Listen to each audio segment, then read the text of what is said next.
Rock star to actor ఎల్లమ్మగ DSP విశ్వరూపం. ఇది దిల్ రాజు మాస్టర్ ప్లాన్.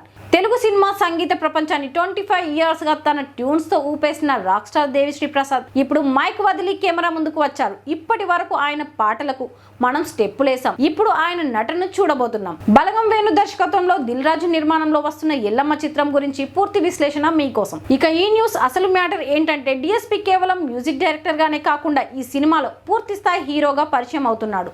ఎల్లమ్మ అనే ఈ చిత్రం ఒక ఆధ్యాత్మిక సోషియో డ్రామా. సంక్రాంతి సందర్భంగా విడుదలైన ప్రోమో సోషల్ మీడియాను షేక్ చేస్తోంది. ఇది ఒక రెగ్యులర్ కమర్షియల్ సినిమా లాంటిది కాదు. ఇది దేవిశ్రీ ప్రసాద్ యొక్క మ్యూజికల్ ఫిల్మ్ లేదా ఒక కాన్సెప్ట్ డ్రివెన్ మూవీ అని ఇండస్ట్రీ టాక్. ఇండస్ట్రీలో వినిపిస్తున్న సమాచారం ప్రకారం మొదటగా దర్శకుడు వేణు బలగం తర్వాత ఒక మంచి కథను సిద్ధం చేసుకున్నప్పుడు నితిన్ లేదా శర్వానంద్ వంటి హీరోల పేర్లు పరిశీలనలోకి వచ్చాయి. కానీ ఈ కథకు ఒక సంగీత పరిజ్ఞానం ఉన్న వ్యక్తి అయితేనే న్యాయం జరుగుతుందని భావించారు. దిల్ రాజు మరియు వేణు ఇద్దరు చర్చించుకున్నాక డిఎస్పీ అయితేనే ఈ పార్షి పాత్రకు ప్రాణం పోయగలరని భావించి ఆయనను ఒప్పించారు. 45 ఏళ్ల వయసులో డెబ్యూ చేయడం సాహసమే అయినా ఇది ఒక దైవిక అవకాశం అని డిఎస్పీ భావించారు. బలగంతో తెలంగాణ మట్టి వాసనను చూపించిన వేణు ఇప్పుడు ఎల్లమ్మతో జానపద కళలు ఆధ్యాత్మికతను కలగలిపి చూపిస్తున్నారు.